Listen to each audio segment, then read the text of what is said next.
صلی علی رسولہ الکریم اما بعد بسم اللہ الرحمن الرحیم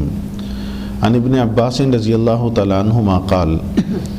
قالت قریش للنبی صلی اللہ علیہ وآلہ وسلم ادع لنا ربک یجعل لنا الصفا ذهبا۔ حضرت عبداللہ بن عباس رضی اللہ تعالی عنہما سے مروی ہے، فرماتے ہیں کہ ایک مرتبہ قریش نے جناب نبی کریم صلی اللہ علیہ وآلہ وسلم سے عرض کی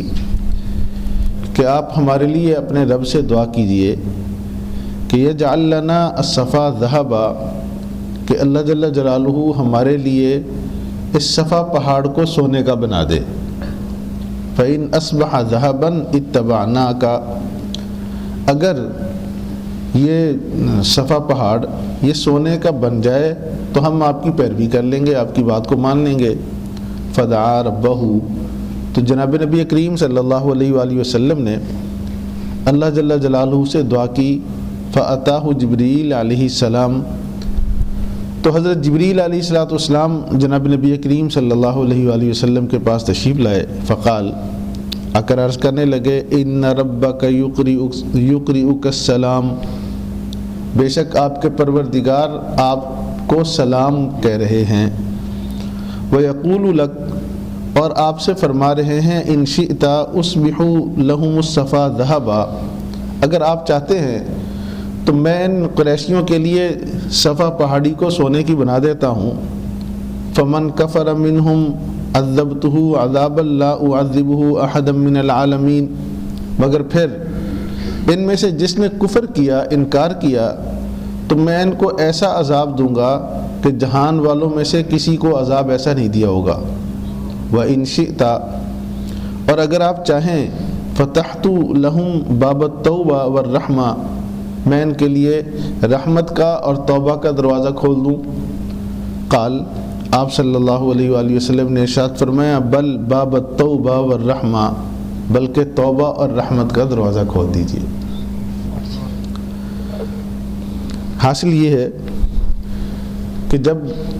انسان اس کے پاس روحانیت کی قوت نہ ہو تو وہ مادیت پرست ہوتا ہے، اور اس کے سامنے مادہ ہوتا ہے اور وہ اسی کو سب کچھ سمجھ رہا ہوتا ہے۔ تو قریشی چونکہ مسلمان تو تھے نہیں، روحانیت سے کوسوں دور تھے، ان کے نزدیک سب کچھ دنیا کی دولت تھی کہ اگر یہ ایسا ہو جائے تو پتہ چلے کہ آپ بڑے آدمی ہیں، ہم آپ کی پیروی کر لیں گے۔ آج بھی ایسا ہی ہے کہ دینی باتیں بھی ہیں تو اس میں یہ ہوتا ہے کہ اگر کوئی بڑا دوسری طرف دنیاوی اعتبار سے ترقی پذیر بھی ہو، اس کی بات مؤثر ہوتی ہے، اگر کوئی سادہ بات جتنی بھی اچھی کہہ رہا ہو تو اس کو کہتے ہیں کہ اس کو کیا پتہ۔ تو یہ انہوں نے قریشیوں نے بھی جناب نبی کریم صلی اللہ علیہ وآلہ وسلم سے یہی درخواست کی کہ اگر آپ اس کو صفا پہاڑ کو، صفا مروہ جو ہے، اس کو سونے کا بنا دیں تو ہم آپ کی پیروی کر لیں گے، پتہ چلے گا آپ بڑے آدمی ہیں، تو صورت میں پیروی کرنے سے کچھ نہ کچھ ہمیں بھی حصہ ملتا رہے گا اس مادیت سے۔ تو جناب نبی کریم صلی اللہ علیہ وآلہ وسلم تو رحمۃ للعالمین تھے، اللہ تعالیٰ سے دعا کر دی کہ شاید اسی بہانے یہ مسلمان ہو جائے۔ آقا کو تو سونا نہیں چاہیے تھا نا، ان کے لیے کہ شاید یہ ایمان لے آئیں۔ تو اللہ تعالیٰ نے فرمایا کہ ہاں، اگر آپ کی خواہش ہے تو میں صفا پہاڑی کو سونے کی بنا دیتا ہوں، لیکن اس کے بعد پھر اصول یہ ہوگا کہ اس کے بعد اگر ان میں سے کسی نے کفر کیا، انکار کیا، تو پھر ایسا عذاب ہوگا کہ کسی کائنات میں کسی اور کو ایسا عذاب نہیں ملے گا۔ لیکن اگر آپ چاہتے ہیں کہ اسی طرح رہیں کہ ان کے لیے توبہ اور رحمت کا دروازہ، یعنی ان میں سے مسلمان ہوتے رہیں، تو پھر اس کو رہنے دیجیے۔ تو جناب نبی کریم صلی اللہ علیہ وآلہ وسلم نے اس میں دوسری صورت اختیار فرمائی کہ جس میں قریش کا بھلا تھا۔ سونا اس کو بنانے کی خواہش کو ترک کر دیا اور یہ فرمایا کہ اب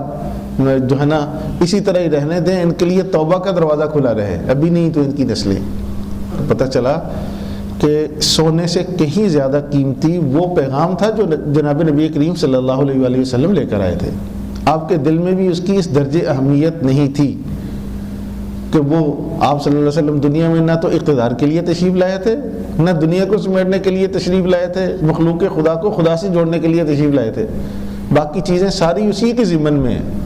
تو اس کے ساتھ ساتھ اگر مل جائے تو اللہ کا کرم، اگر نہ ملے تو یہ کوئی ایسی چیزیں نہیں ہیں کہ جس کے پیچھے انسان اپنی ساری توانائیاں، قوت اور سب کو صرف کر دے۔ اللہ تعالیٰ ہمیں بھی ایسی سمجھ نصیب فرمائے، ایسی روحانیت نصیب فرمائے۔